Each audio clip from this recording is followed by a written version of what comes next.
सलार एजुटेक में स्वागत भैया। आज ये है से समस्त जिलाधिकारी और मुख्य विकास अधिकारी, ये 30/10/2023 का आदेश है निपुण असेसमेंट टेस्ट के बारे में। तो ये नेट 1 का रिजल्ट 1 से 3 है और 1 से 4 है। तो उसमें बाकायदा चीज़ें दिखाई गई हैं कि 30% बच्चे ए में प्लस में आए हैं, फिर 17% में आए हैं, और ये मीडियोकर बच्चे बी में जो है 24 सबसे ज़्यादा नहीं आए हैं। खैर, तो कुल मिला के ये देखिए रिज़ल्ट है कितने परसेंट किस में आए हुए हैं। वही जूनियर का मामला कर दिया जाता है तो ये ए में आए हैं 28, ठीक है। तो इस तरीके से ये रिज़ल्ट है। तो हमारा मामला रिज़ल्ट वाला नहीं है। तो अब देखते हैं कि क्या है। जनपद के विकासखंड विद्यालय आकलन के परिणाम विद्यालय बेसिक शिक्षा विभाग की वेबसाइट www.prerna.up पर उपलब्ध है। जनपद विकासखंड विद्यालयवार आकलन का परिणाम उक्त पोर्टल डाउनलोड किया जा सकता है। उस परिणाम के आधार पर जनपद विकासखंड विद्यालय स्तर पर निम्नलिखित कार्रवाई सुनिश्चित की जाए। नंबर 1, कक्षा 1 से 3 के उपयोगार्थ आधारशिला क्रियान्वयन संदर्शिका में भाषा गणित के विषय के लिए उल्लेखित शिक्षण योजना के अनुरूप कक्षा शिक्षण कार्य सुनिश्चित कराया जाए। शिक्षकों द्वारा संदर्शिका में उल्लेखित दैनिक साप्ताहिक शिक्षण योजना को अनिवार्य रूप से पूर्ण किया जाए। आगे बहुत ही घना है, चलिए देखते हैं। नंबर 2 है कक्ष का वातावरण सुधारने आकर्षक बनाने के लिए प्राथमिक विद्यालयों के लिए उपलब्ध कराई गई विविध शैक्षणिक सामग्री यथा आधारशिला क्रियान्वयन संदर्शिका प्रिंट सामग्री बिग बुक पुस्तकालय की पुस्तकें निपुण लक्ष्य सूची तालिका गणित किट और ब्लूटूथ इनबिल्ट और A to Z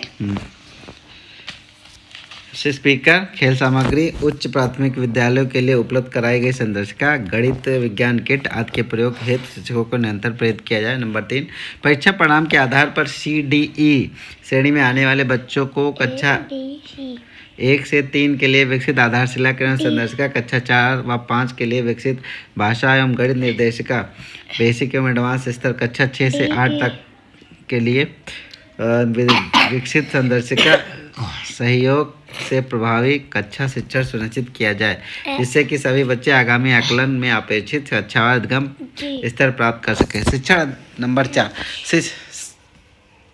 शिक्षण अधिगम मन में पढ़ो, आवाज न है। शिक्षण अधिगम प्रक्रिया के दौरान शिक्षकों द्वारा बच्चों के समझ और प्रगति का आकलन किया जाए तथा प्राप्त परिणामों के आधार पर कक्षा और निपुण तालिका अध्ययन किए जाए।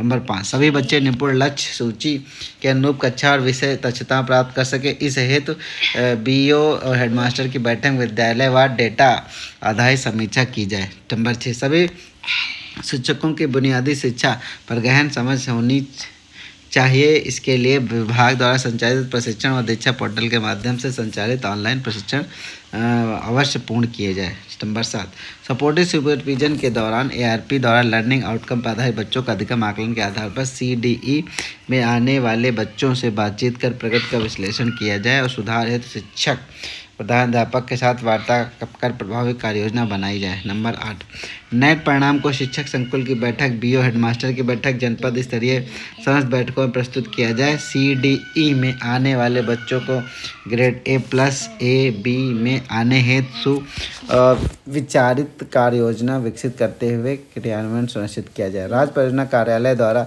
दिसंबर 2023 तक प्रत्येक ARP को 10 विद्यालय SRG को तथा शिक्षक संकुल को अपने विद्यालय को निपुण विद्यालय बनाने का लक्ष्य निर्धारित किया गया है। जिला विशेष शिक्षा अधिकारी द्वारा खंड शिक्षा अधिकारी द्वारा उक्त विद्यालयों को पृथक से डेटा आधारित समीक्षा करते हुए सुधारात्मक कार्रवाई सुनिश्चित की जाए। नंबर 10, शिक्षा चौपाल SMC अभिभावकों की बैठक में नेट परिणाम को साझा किया जाए और बेहतर प्रदर्शन करने वाले बच्चों की प्रशंसा की जाए।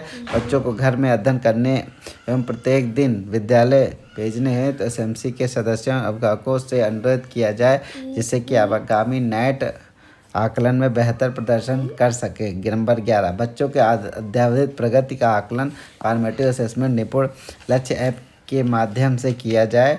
ग्रेड CDE में आने वाले बच्चों को A+A B में लाने हेतु सार्थक एवं प्रभावी प्रयास सुनिश्चित किया जाए। नंबर 12 SRG ARP शिक्षक संकुल द्वारा निपुण विद्यालय विकसित किए जाने हेतु विद्यालयों का मैप एनालिसिस किया जाए। 100% बच्चों को A+A B श्रेणी में लाने हेतु सुनियोजित प्रयास सुनिश्चित किया जाए। नंबर 13 विद्यालय में सभी बच्चों का नामांकन ठहराव बच्चों को नियमित उपस्थिति हेतु प्रधानाध्यापक और शिक्षकों द्वारा होम विजिट किया जाए। नंबर 14 घर पर सीखने की प्रक्रिया को नियमित और प्रभावी बनाने हेतु अभ्यास कार्य गृह कार्य पर विशेष ध्यान दिया जाए तथा बच्चों और अभिभावकों को दीक्षा और रीड एलॉन्ग का प्रयोग करने के लिए अभिप्रेरित किया जाए।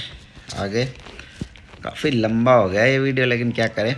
अतः उपर्युक्त अनुसार छात्र छात्राओं को लर्निंग आउटकम के आधार पर डेटा आधारित समीक्षा करने और डाइट प्राचार्य जिला बेसिक शिक्षा अधिकारी एवं खंड शिक्षा अधिकारी को विकास खंड विद्यालय स्तर समीक्षा करने हेतु अपेक्षित निर्देश और मार्गदर्शन प्रदान करने का कष्ट करें, जिससे कि राज्य परियोजना कार्यालय द्वारा मार्च माह 2023 में कराए जाने वाले द्वितीय निपुण असेसमेंट टेस्ट का मूल्यांकन आपका जनपद बेहतर उपलब्ध स्तर प्राप्त कर सके।